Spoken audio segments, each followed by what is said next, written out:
नमस्कार भाइयों, आज आप लोगों के बीच में पुनः मौजूद हूँ एक युवा समाज सेवी नेता के साथ में, जो पूर्व में भाजयुमो के पूर्व जिला उपाध्यक्ष भी हैं।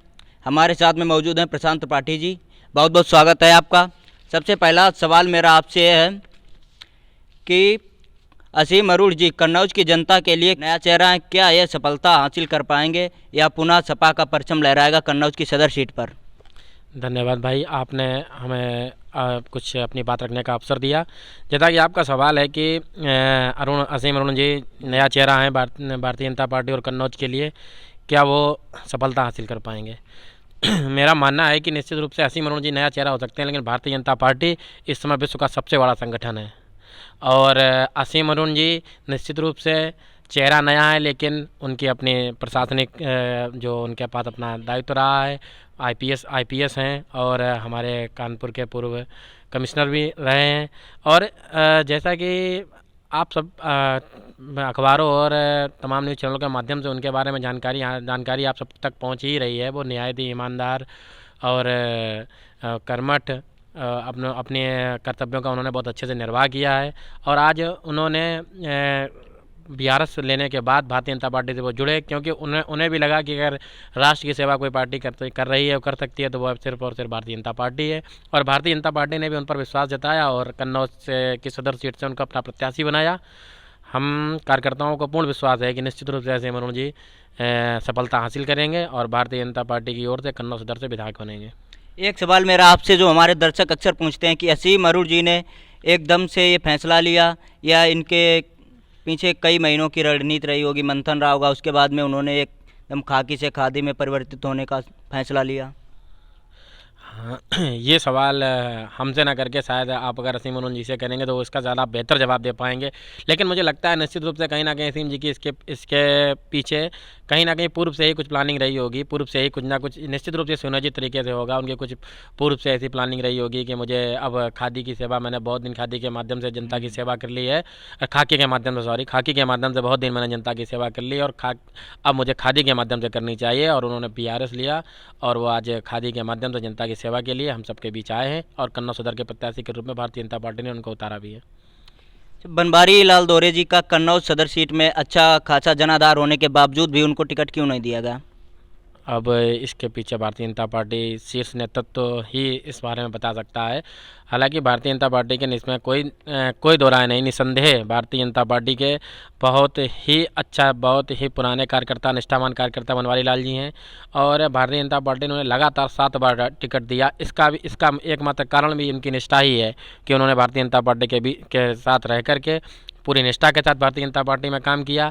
उन विषम परिस्थितियों में भी भारतीय जनता पार्टी के साथ काम किया जब भारतीय जनता पार्टी पूरे प्रदेश में लगभग समाप्त होने की ओर थी, जब तमाम बड़े बड़े नेताओं की जमानत जब्त हो रही थी। जिस समय भारतीय जनता पार्टी के उस समय भी बनवारी लाल जी भारतीय जनता पार्टी से जुड़े रहे। निश्चित रूप से उनके पास कई दलों से, दूसरे दलों से ऑफर भी आए। समाजवादी पार्टी जब सत्ता में थी उस समय भी उनके पास ऑफर आया, लेकिन उन्होंने भारतीय जनता पार्टी को नहीं छोड़ा। यही उनकी कर्मठता, यही उनकी निष्ठा आज उन्हें अपना भारतीय जनता पार्टी में एक अच्छा स्थान दिलाती है। हाँ, हो सकता है भारतीय जनता पार्टी ने चेहरा बदला हो, बनवारी लाल जी की जगह असीम अरुण जी को लेकर के आए, लेकिन मुझे पूरा भरोसा है, पूर्ण विश्वास है, निश्चित रूप से भारतीय जनता पार्टी बनवारी लाल जी के साथ कोई गलत काम नहीं करेगी, उनके साथ कोई विश्वासघात जैसा कोई काम नहीं होगा और उनकी इस निष्ठा का निश्चित रूप से उन्हें बहुत अच्छा फल मिलेगा। मुझे पूर्ण विश्वास है संगठन एवं भारतीय जनता पार्टी के पूर्व शीर्ष नेतृत्व पर। लगातार 2002 से और 2017 तक कन्नौज की सदर सीट पर समाजवादी पार्टी का कब्जा रहा है, क्या इस बार बीजेपी सदर सीट हासिल कर पाएगी? कब्जा रहा है, आपकी बात सही है 2002 से, लेकिन भारतीय जनता पार्टी के जो पिछले प्रत्याशी मतलब बनवारी लाल दोहरे जी थे, उन्होंने पिछले चुनाव में बहुत ही अच्छी टक्कर दी थी। मैंने आपसे जैसे बताया पूर्व में भी कि प्रदेश से भारतीय जनता पार्टी एकदम से समाप्त होने की स्थिति में थी। 2014 के लोकसभा चुनाव से जब से केंद्र में हमारी सरकार आई, उसके बाद से उत्तर प्रदेश में भारतीय जनता पार्टी की मजबूत स्थिति आई। जब हमने लोकसभा के चुनाव में 73 सीटें जब जीती थी हमने और हमारे सहयोगी दलों ने केंद्र 2014 के लोकसभा चुनाव में, उसके बाद से हमने उत्तर प्रदेश में एक अच्छी खासी वापसी की और पिछली बार आपने देखा कि हमने पूर्ण बहुमत की सरकार बनाई 325 सीटों के साथ। और उस समय भारतीय जनता पार्टी की ओर से बनवारी लाल दोहरे जी कन्नौज सदर से प्रत्याशी थे। उन्होंने बहुत अच्छा चुनाव लड़ा, 97,000 से ऊपर वोट पाए। समाजवादी पार्टी का गढ़ तो पिछले ही चुनाव में समाप्त हो चुका। हो चुका है, क्योंकि हमने कन्नौज जिले जनपद की 3 सीटों में से 2 पर जीत हासिल की। छिबरामऊ विधानसभा में बड़े अंतर से जीत हासिल की, हमने तिरवा विधानसभा में जीत हासिल की, और कन्नौज विधानसभा में हम एकदम बिल्कुल क्लोज फाइट पर थे, बराबरी पर जाकर खड़े थे। और आज की स्थिति में जो हमारे तमाम न्यूज़ चैनलों का सर्वे है, जो भारतीय जनता पार्टी का सर्वे है, उसके उन सर्वे के आधार पर भारतीय जनता पार्टी कन्नौज सदर विधानसभा निश्चित रूप से जीत रही है। और इस बार हम जनपद की तीनों विधानसभाएं जीतेंगे और समाजवादी गढ़ को एकदम से समाजवादी झंडे को उखाड़ फेंकेंगे। केवल और केवल इस जनपद में वैसे भी हमारा सांसद हमारा है, 2 विधानसभाएं हम जीत चुके हैं। केवल और केवल एकमात्र कन्नौज सदर विधानसभा सीट जो है, जो हम पिछली बार बहुत करीबी अंतर से हार गए, निश्चित रूप से इस बार हम वो सीट भी जीतेंगे और समाजवादी गढ़ को बिल्कुल जो समाप्त हो चुका है उसके यहाँ कन्नौज में उसके ताबूत में आखिरी कील काटने का काम करेंगे। सपा वाले हमेशा आरोप लगाते हैं कि भारतीय जनता पार्टी ने युवाओं से रोजगार छीन लिया है, और भारतीय जनता पार्टी दावा करती है कि हमने उत्तर प्रदेश में 4.5 लाख युवाओं को रोजगार दिया। इस विषय में आपका क्या कहना है? वो समाजवादी लोग जो बताते हैं हमने युवाओं से रोज़गार छीन लिया, जब इनकी सरकार थी, जब ये सरकार में थे, उस समय इन्होंने क्या रोज़गार दिया युवाओं को, ज़रा इस बारे में भी बता दें। क्योंकि जब इनके शासनकाल में भर्तियाँ निकलती भी थी तो किसी जाति विशेष का ध्यान रखा जाता था, किसी धर्म विशेष का ध्यान रखा जाता था, और तमाम दूसरे वर्गों से आए हुए युवाओं के साथ हमेशा इनके शासन में आई हुई भर्तियों में उन युवाओं के साथ हमेशा छलावा हुआ और बार छलावा हुआ, और तमाम उन युवाओं को उनके साथ धोखा हुआ जो एक विशेष जाति और विशेष धर्म से नहीं आते थे। अब बात रही भारतीय जनता पार्टी की, भारतीय जनता पार्टी दावा करती है हमने पिछले 5 वर्षों में उत्तर प्रदेश के अंदर 4.5 लाख युवाओं को रोजगार दिया। तो इसमें तमाम बार अखबारों में भी निकल चुका है, योगी जी भी ने, भारतीय जनता पार्टी ने भी बताया, हमारे आदरणीय मुख्यमंत्री योगी जी ने भी इसको कई बार बताया, और आप लोगों को खुद जानकारी होगी।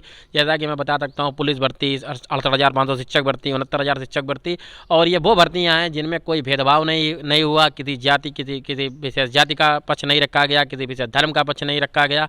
और 69,000 शिक्षक भर्ती की तो मैं बात कहूँ कि मैं जब तमाम मेरे मिलने वाले मित्र हैं, मेरे सहयोगी हैं, मेरे घर में भी और मेरे आस पड़ोस में भी मैं तमाम ऐसे लोगों को जानता हूँ जिन्होंने शिक्षक भर्ती और तमाम भर्तियों में स्थान पाया, नौकरी पाई, और वो लगातार भारतीय जनता पार्टी की इसको लेकर के प्रशंसा भी करते हैं। ऐसे लोग बताते हैं कि निष्पक्ष रूप से बिल्कुल ये भर्तियाँ हुई और हर वर्ग विशेष को, हर जाति को, हर धर्म को सम्मान मिला, और सबको और जो पात्र थे उनको नौकरियाँ मिली।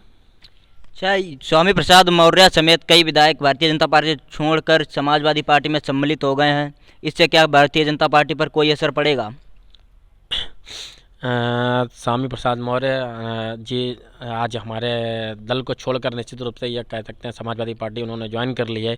लेकिन ये बात उनको, आज वो सपा में चले गए, समाजवादी पार्टी में जाने का उनको एहसास हो रहा होगा, वो माने ना माने कहीं ना कहीं उनको जरूर एहसास हो रहा होगा कि हमने बहुत बड़ी गलती कर दी भारतीय जनता पार्टी को छोड़ करके।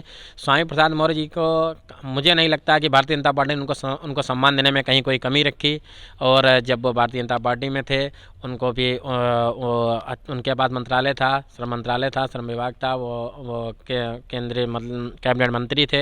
इसके अलावा उनके बेटे को भी भारतीय जनता पार्टी से चुनाव लड़ने का अवसर प्राप्त हुआ था। उनकी बेटी भारतीय जनता पार्टी से सांसद भी हैं, संघमित्रा मौर्य जी, और उन्हें भारतीय जनता पार्टी ने जो सम्मान दिया, मुझे नहीं लगता दूसरा कोई दल या समाजवादी जैसा दल जहाँ पर केवल एक जाति और एक धर्म की बात होती हो, वो दल उन्हें वो सम्मान दे पाएगा। क्या कारण रहा, क्या स्थितियाँ रही, ये स्वामी जी उनका अपना नज़रिया है, लेकिन हमारे विचार से उनका बहुत ही गलत फैसला रहा, और मुझे नहीं लगता कि उनके पार्टी छोड़ने के इस फैसले का भारतीय जनता पार्टी या उनके मतदाताओं पर या उनके जाति जो वो उन्होंने पिछड़ों की बात कही है या उनके अपने जाति की बात की, मुझे नहीं लगता उनकी जात या पिछड़ों में या भारतीय जनता पार्टी के कार्यकर्ताओं के बीच ऐसा कोई संदेश जाएगा कि उनके भारतीय जनता पार्टी छोड़ देने से हमारी पार्टी को कोई नुकसान होने वाला है।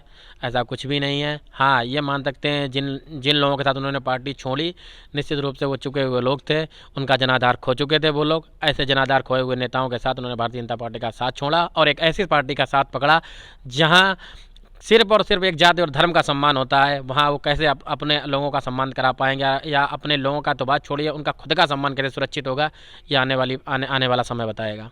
आखिरी सवाल मेरा आपसे, अगर बीजेपी सत्ता में पुनः वापस आती है तो इसका मुख्य कारण क्या होगा और विकास के क्षेत्र में क्या भूमिका रहेगी? भारतीय जनता पार्टी सत्ता में पुनः वापसी आती है, आप कहते हैं, आपने कहा। अरे आने आती है ऐसी कोई मतलब ऐसी अटकलों का कोई बात ही नहीं है। भारतीय जनता पार्टी निश्चित रूप से सत्ता में वापसी कर रही है और हम पुनः सत्ता में वापस आ रहे हैं।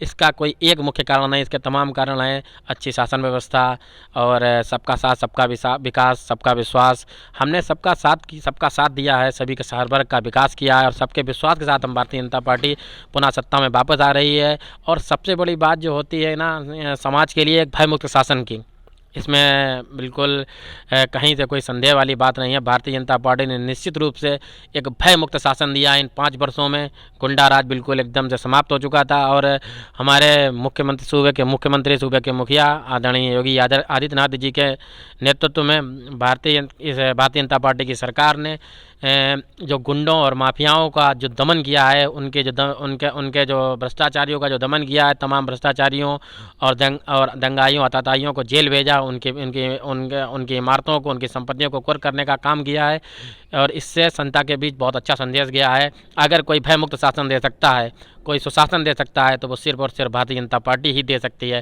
क्योंकि जब भारतीय जनता पार्टी उत्तर प्रदेश में जब बाबू कल्याण सिंह की जब सरकार थी, तब भी कहा जाता था कि भारतीय जनता पार्टी की सरकार सुशासन की सरकार है और उस सुशासन को बरकरार रखा माननीय योगी आदित्यनाथ जी ने और भयमुक्त और एक अच्छा शासन देने का काम किया। और इन्हीं कारणों से हम पुनः सत्ता में वापस आएंगे और पिछली बार से ज़्यादा सीटें जीतकर पुनः वापस आएंगे। हमारे चैनल के माध्यम से आप कन्नौज की जनता से क्या अपील करना चाहेंगे? मेरी कन्नौज की जनता से सिर्फ और सिर्फ एक ही अपील है कि जो कुछ मतों से पिछली बार हमारी कन्नौज की विधानसभा जीतने से रह गई थी, मैं कन्नौज के मतदाताओं से कहूँगा, यहाँ के युवाओं से कहूँगा कि वह इस बार भारतीय जनता पार्टी के समर्थन में ज़्यादा से ज़्यादा मतदान करें और समाजवादी गढ़ में जो केवल एक सीट रह गई थी, इसको भी जिताएं और भारतीय जनता पार्टी को कन्नौज विधानसभा की सीट को भारी मतों से जिताएं और समाजवादी गढ़ जिसको कन्नौज बोला जाता था, इस गढ़ में जो एकमात्र सीट रहेगी इसको जिता करके उनके इस गढ़ को समाप्त करें और उनके ताबूत में आखिरी कील गाड़ने का काम करें। बहुत बहुत धन्यवाद आपका हमारे साथ जुड़ने के लिए। तो ये आप लोग देख रहे थे, हमारे साथ थे कन्नौज के पूर्व भाजयुमो जिला उपाध्यक्ष प्रशांत त्रिपाठी जी।